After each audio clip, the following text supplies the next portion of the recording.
I don't even know if we need to kill the vagabond, to be quite honest.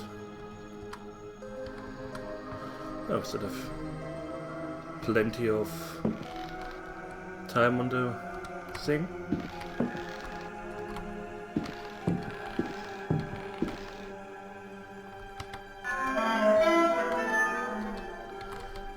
Do.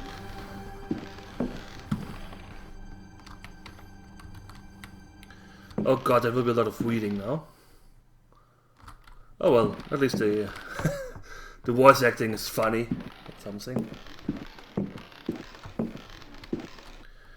So, take it. We need to find the crank. Huh. The Sons of the Sun and of the Shadows. Lieutenant Lope de Vega's account of his astounding travels to the land of the Aztecs. Holy Christ! Cried Captain Cortez, astonished by the strange rite we beheld. We found the savages half naked. They were throwing balls of silver and gold at each other. They laughed as if demented, clearly maddened by some heathen drug. And yet, should one of them fail to catch the ball thrown in his direction, the poor devil was seized and dragged off to be sacrificed in their temple. Well, that's pretty harsh. As we discovered, this frightful game was a ritual most holy to them, and symbolized the movement of the heavenly bodies. The dropping of a ball foretold a catastrophe. Catastrophe. That is what the Aztecs believed, in their godless ignorance. Their countless deities could only be appeased through endless human sacrifices. The victim's heart, which was still beating, lay in the hand of the murderous priest. The interior of the temple was surprisingly cool. Oh, we're talking The about weight human of our sacrifices armor, and second ones our in making exhaustion, food. Okay, even the burden fine. of our suffering. They were all banished by a sense of awe that the crudely magnificent altar instilled. In the tomb-like silence, a deep voice chanted an incantation. The majestic statue of the water goddess, Chalchihuitlicue, seemed to throb with vitality. Hi, Squirishling. Duh, no FTL. I caught FTL as a let's play now. I don't play this live anymore. Well, not at the moment. This massive stone, draped in a golden cloak and studded with precious stones, was coming to life before our very eyes. Horror of horrors! The granite eyes of the statue, empty of life only moments before, were now injected with blood. We staggered back in amazement. Dom Jose was taken by a fit of convulsions. He tried to raise up his crucifix, as if to ward off an attack by demons. The heathen priest laughed cruelly. The statue's mouth cracked open in a deathly grin, bearing teeth sharpened to dagger points.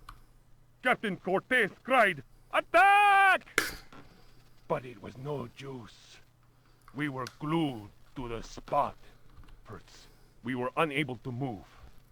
Our armor seemed to be bolted to the temple floor. Our legs weakened, and we collapsed in a thunder of steel. Only Cortez had the presence of mind to unsheath his dagger. He hurled it at the cackling priest. 4 inches of the finest Toledo steel buried itself in the heathen's face. His blood spurted, splashing the now lifeless idol. We picked ourselves up with difficulty. Oh my god, what is wrong with your face? Oh, and there's a dagger in it. Never Sorry. will I forget that terrible moment. My companions, naturally enough, told tales of devilish enchantments cast upon our armor. Whatever the truth of that, I could not deny that the supreme god of the fourth universe had treated us as mere playthings. I am convinced that a terrible energy is yet contained within that heathen statue. A power strong enough to change a proud conquistador into a helpless puppet. Drawing of Chalchihuitlicue by Dom Jose de la Sierra, done before the destruction of the Aztec temple of Tenochtitlan. Oh, that statue looks quite familiar.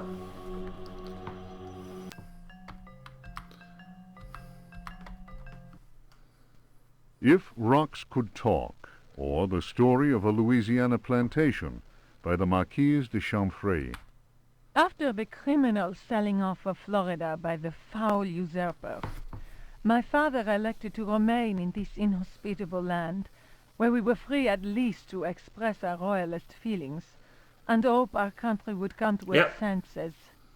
In 1818, a certain Pickford bought up Ledoux's land, after the poor fellow had ruined himself in unfortunate speculation. Pickford soon turned out to be the most loathsome human we had ever encountered. He was an adventurer of the worst kind, nouveau riche, and bloated with a grotesque sense of self-importance. First came the incessant army of men with shovels, digging into the mountain of earth that was to fill in the surrounding swamp. The undertaking was quite stupendous. We learned from a slave that the final objective was to connect the existing caves with another one of gigantic proportions. Gigantic. Racked by a mania of persecution, Elia Pickford constantly fired his workers and hired new ones. He did all he could to keep anyone from learning about his plans. My father was amused and said, "The poor fool will end up getting lost in his own cave." But the walls went up, and tongues started wagging. Our detestable neighbor had been a sailor, a ruffian grown rich on questionable trade. Distasteful stories were told of him. Okay. When the work was finished, Pickford invited us to the opening of his rambling mansion, which he named Derceto. Oh. My father asked what the strange name meant. Pickford answered, "Derceto reminds me of Astarte, the fertility goddess. Around here, the name is Shub-Niggurath, I believe." What? That a name so steeped in evil should be said aloud came as not such a shock to my father, as he himself confided in me some while later. We left immediately. In June of 1862, Derceto was burned down in unexplained circumstances. It was undoubtedly the deed of some jealous Yankee or another.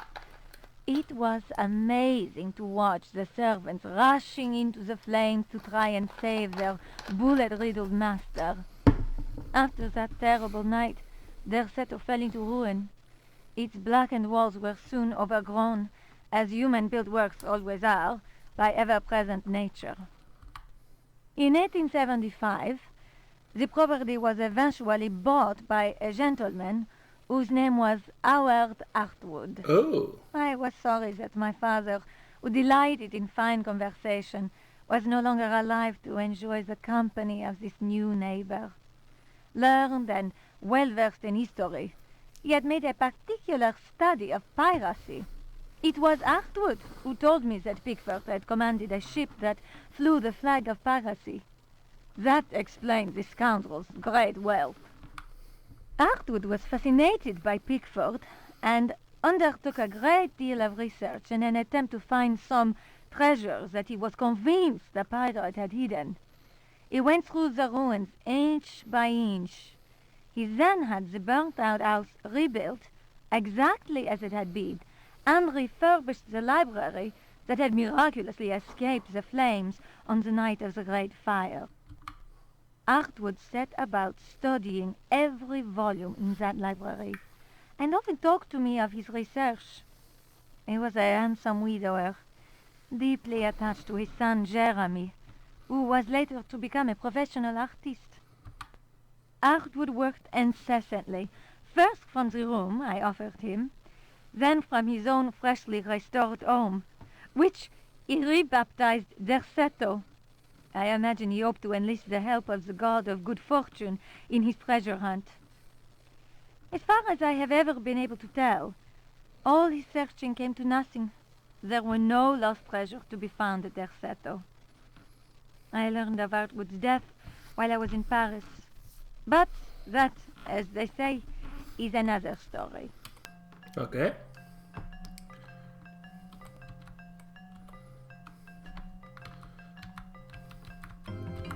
Last book. Fragments of the Book of Abdul. Do we want to read this? Nope. Ow.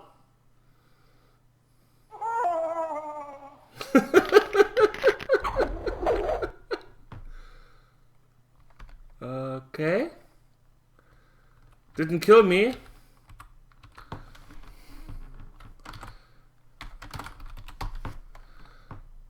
How much damage does that do? It's 14.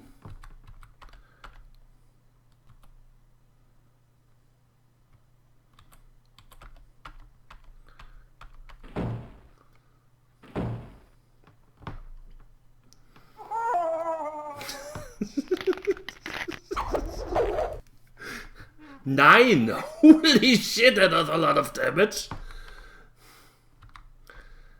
Oh well, let's read it. In the antique city of dead Relia, Cthulhu dreams and waits. In the pit of time, the unspeakable lies in wait. That is not dead which can eternal lie. Relia, your blocks of stone seal the ritual that gives birth to fear. Cthulhu Fatang! Cthulhu Fatang! Ayah! Ayah! Let he who knows how to invoke the stones act. It is time. Let the shadow of Cthulhu darken the sky. May the servitor of the black goat of the woods with 1,000 youngs sound his flute in honor of the unspeakable. Cthulhu Fatang! Cthulhu Fatang! Ayah! Ayah! I lost. How are you doing? May he who may not be named cast his withering gaze upon the unbeliever, for he is the door, the key, and the guardian of the door, and holds you now in his immense power. Unlimited power. Bang. Bang.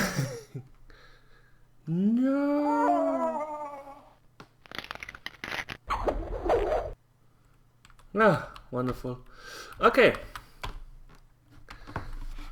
I take the 5 damage from earlier. Fuck it. Throw it. Cast a withering gaze upon the stream.